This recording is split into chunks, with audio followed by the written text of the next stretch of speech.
Assalamualaikum warahmatullahi wabarakatuh. Pada video-video sebelumnya telah dibahas mengenai apa saja unsur-unsur tata letak dan bagaimana menuangkan unsur-unsur tersebut menjadi sebuah tata letak atau layout. Agar suatu layout berkualitas, perlu untuk mempertimbangkan prinsip-prinsip desain. Pada materi ini kita akan belajar tentang cara menerapkan prinsip tata letak dalam sebuah desain. Menurut Robin Williams, dalam bukunya The Non-Designer's Design Book, prinsip tata letak dibagi menjadi 4, yakni kontras, perulangan, peletakan, dan kesatuan. Sedangkan menurut Tom Lindsay, dalam bukunya yang berjudul Design Principle for Desktop Publishing, prinsip tata letak dibagi menjadi 5. Yang pertama proporsi, kedua keseimbangan, yang ketiga kontras, yang keempat irama, dan yang kelima kesatuan. Pada video ini akan dibahas lebih dalam mengenai prinsip tata letak versi Tom Lindsay. Kita mulai dari proporsi. Proporsi adalah perbandingan antara bagian yang satu dengan yang lainnya, dan antara setiap bagian dengan keseluruhan pada suatu komposisi. Perhatikan kedua contoh di bawah ini. Kedua gambar tersebut sama-sama menampilkan botol, gelas, dan piring. Namun bila ditinjau dari proporsionalitas, gambar di sebelah kiri lebih proporsional secara komposisi, karena apa dan bagaimana bentuk ketiga objek tersebut dapat terlihat dengan jelas. Berbeda dengan gambar sebelah kanan, objek piring ditampilkan dengan sangat besar dan menutupi bagian objek yang ada di belakangnya, sehingga sulit dikenali objek apa sebenarnya yang ada di belakang piring tersebut. Begitu juga dengan contoh orang pada gambar kedua.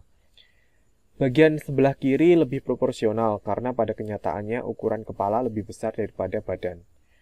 Berbeda dengan gambar di sebelahnya yang menampilkan ukuran kepala dan badan sama-sama besar yang mengesankan gambar kurang realistis.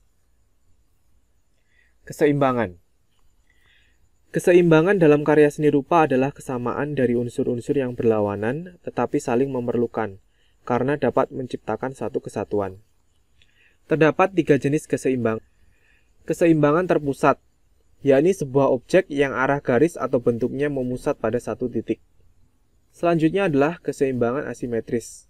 Meskipun tarikan garis dan titik pewarnaan tidak sama antar gambar kiri dan kanan, namun pola garis atau motif dan pewarnaan yang digunakan sama, sehingga masih dikatakan kedua objek tersebut seimbang.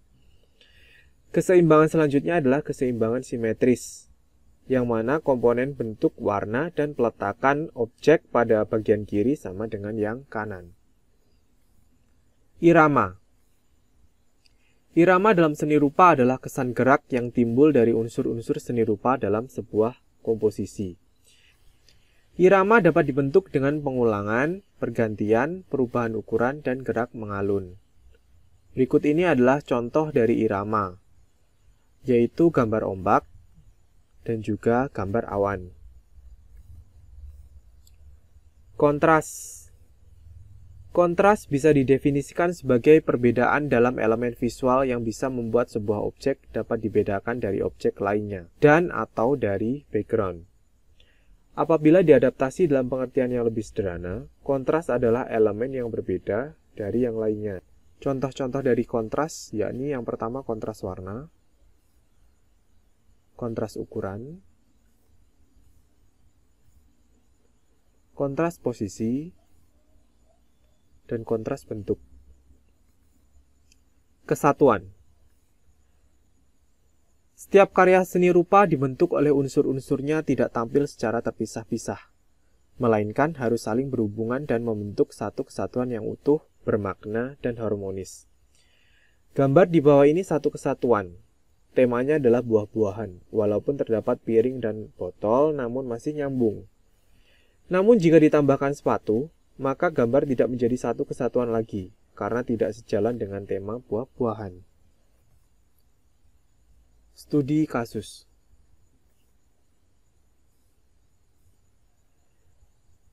Berikut ini adalah gambar kartu ucapan Hari Raya Idul Fitri. Kita akan coba membreakdown satu persatu prinsip-prinsip tata letak yang digunakan. Yang pertama dari proporsi.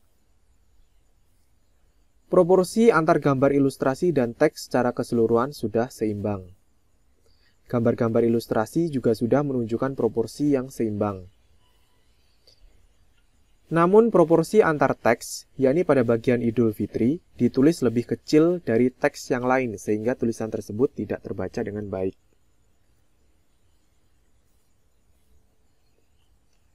Lalu dari sisi keseimbangan, porsi area ilustrasi dan area teks hampir sama, sehingga bisa dikatakan bahwa gambar tersebut sudah seimbang. Aspek berikutnya adalah irama. Irama pada gambar ditunjukkan pada kalimat maafkanlah lahir maupun batin, yang ditampilkan dalam bentuk gelombang. Mata pembaca dipaksa bergerak mengikuti bentuk irama atau gelombang tersebut ketika membaca teks. Kontras. Yang pertama dari sisi kontras warna. Teks Idul Fitri berwarna hitam, sementara background di belakangnya berwarna gelap, sehingga teks tersebut sulit dibaca. Kontras posisi dan kontras ukuran sudah sama seperti pada aspek proporsional. Kontras bentuk, beragam bentuk sudah ditampilkan, misalnya masjid, manusia, teks, dan lain sebagainya. Dari prinsip kesatuan, perpaduan gambar ilustrasi terlihat kurang menyatu dengan adanya gambar bunga di samping bingkai foto. Walaupun hanya bertindak sebagai aksen atau ornamen, sebaiknya gambar bunga diganti dengan gambar yang masih memiliki kaitan tema gambar, yakni suasana lebaran. Misalnya gambar ketupat, beduk, dan lain sebagainya. Sekian materi kali ini, terima kasih atas perhatiannya, selamat belajar, saya akhiri, wassalamualaikum warahmatullahi wabarakatuh.